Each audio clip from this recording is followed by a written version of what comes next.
Okay, hello sir. My name is Gabriela Michelle.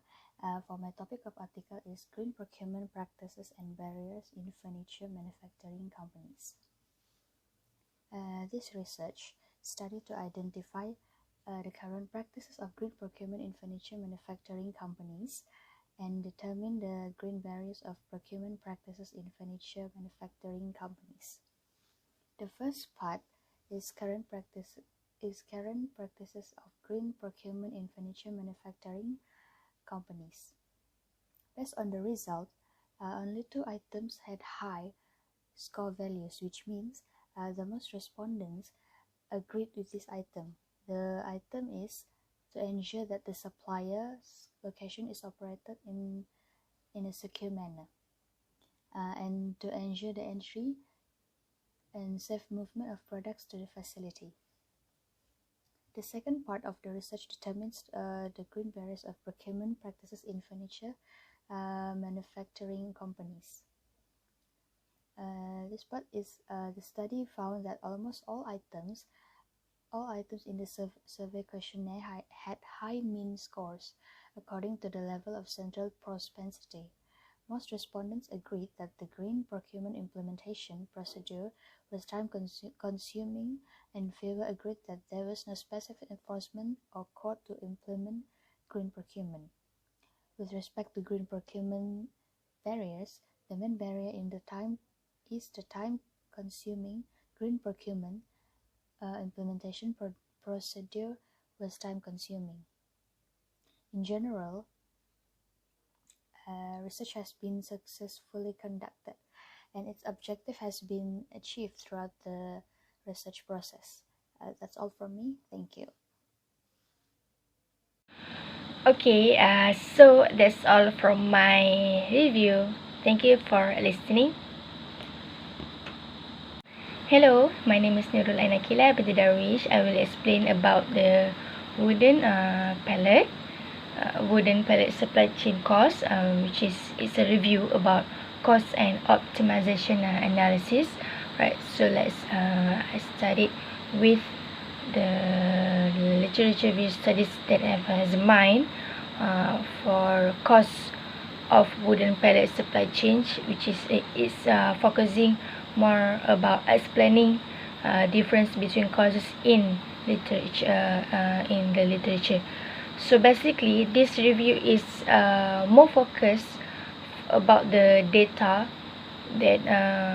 of a supply chain, the assumption compiled in Excel or database, which is already available in this article. So for all the combination of supply chain design variable factors, an assessment is made of the impact on the cost component, and this review also is made based on the first literature review and initial assessment roots in previous work and experience. So the different supply chain component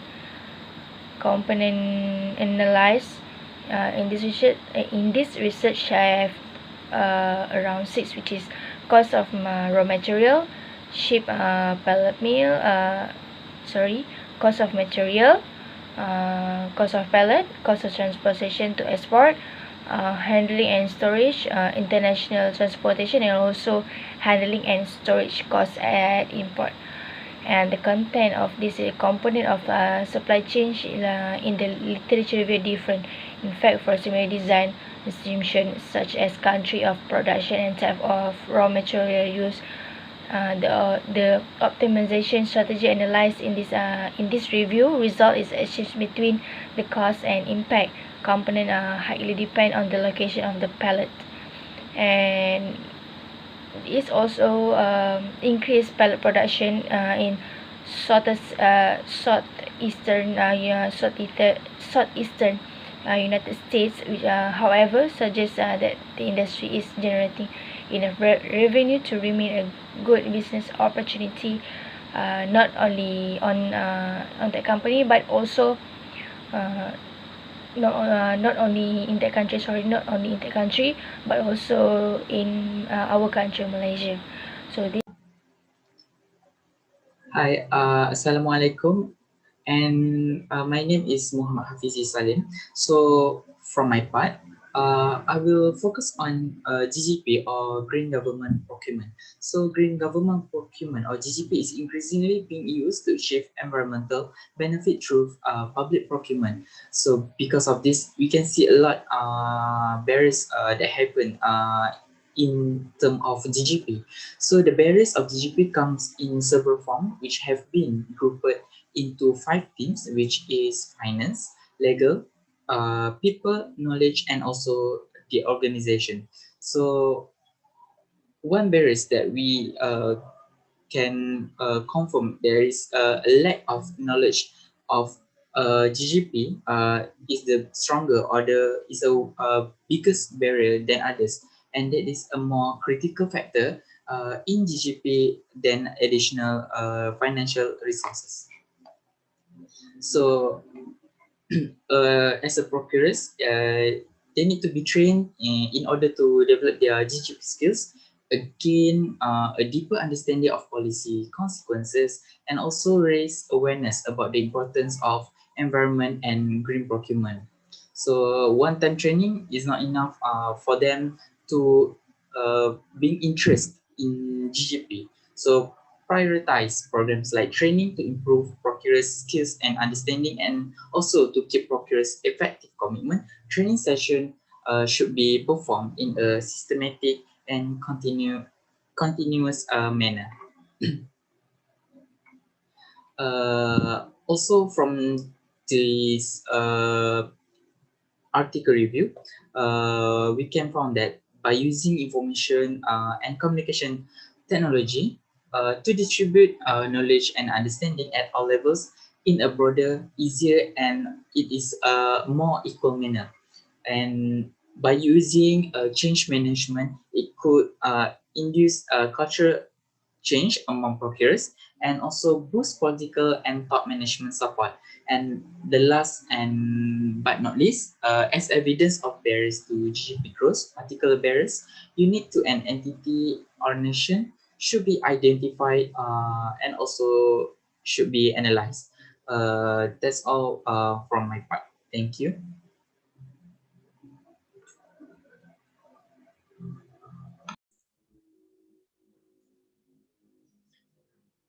Hi sir, my name is Damodaran. So the topic that my group chose is green procurement.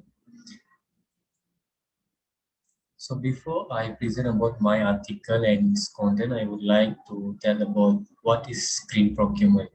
Green procurement means purchasing products and services that cause minimal adverse environmental impacts. It incorporates human health and environmental concerns into the search for high quality products and services at competitive prices. So next, the title of my articles is Determinants of Green Procurement, Implementation and its Impact on Firm Performance. It's written by Manny Ghosh in 8 June 2018.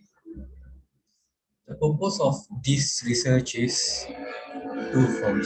First, to identify the determinants that influence adaptation of green procurement practices in Indian firms. And the second one is to investigate the impact of adoption of green procurement practices on various parameters of firm performance. First, determinants that influence green procurement. Based on the research and my studies, I identified that there is 6 determinants that influence green procurement. The first one is organization's internal environmental concern, collaboration with suppliers, competitive pressure, internal organizational related factors, collaboration with and customer pressure. The next one is benefits of green procurement. So from the studies, the benefit that I able to find is the influence of green procurement increases performance on firms' financial, operational, environmental, market, and social performances. Second, reducing the impact of hazardous substances on human health and the environment. Third is more efficient and effective use of natural resources, because green procurement needs natural resources more than artificial one. The fourth one is long-term efficiency savings. Green procurements help us to save the resources for long-time usage. It's if no matter it is artificial or natural resources, because natural resources, most of the resources are renewable one. The last is encouraging innovation. Green procurement needs new kind of technology, new kind of resources, and also manpower. Thus, it requires innovation to succeed the projects under green procurement. So that's all from me, sir. Thank you very much.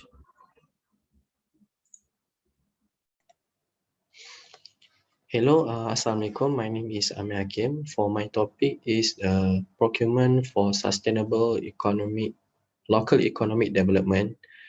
First, they examine the role of the municipal procurement through the qualitative analysis of a number of policies, in singularly fostering two key values: environmental sustainability through green procurement programs.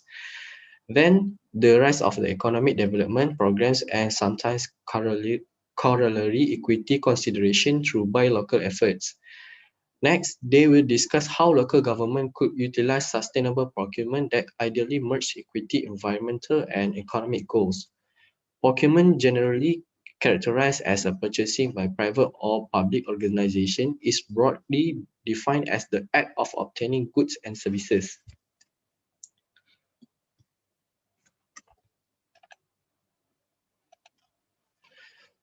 Then foundation to the role of government itself. Procurement has been conceptualized as one of four major economic activities performed by government, apart from providing a legal framework, redistribution of income through taxation and spending, and the provision of public goods at no additional cost to the public.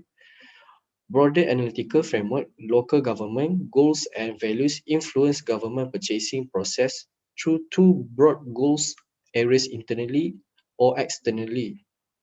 Four internal goals are focused on meeting the internal operational and logistical needs of the local government entities, whereas purchasing goals that consider the entities outside the local government are known as external goals.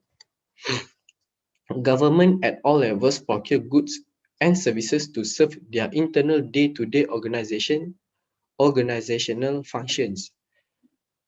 Then public agency procure services that impact the public economy and environmental sphere directly and are drawn from the beyond in their house resources, such as contracting private builders to construct public workers project. For external goals, aims of the procurement, moving beyond internal motive, often focus on lowest cost. Economic and environmental goals can be a component of procurement values.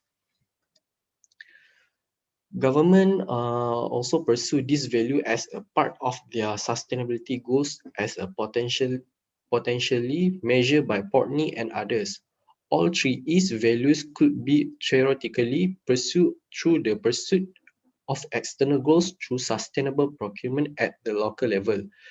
This research suggests that a variety of goal procurement policies have demonstrate such emergent values. So that's all for me.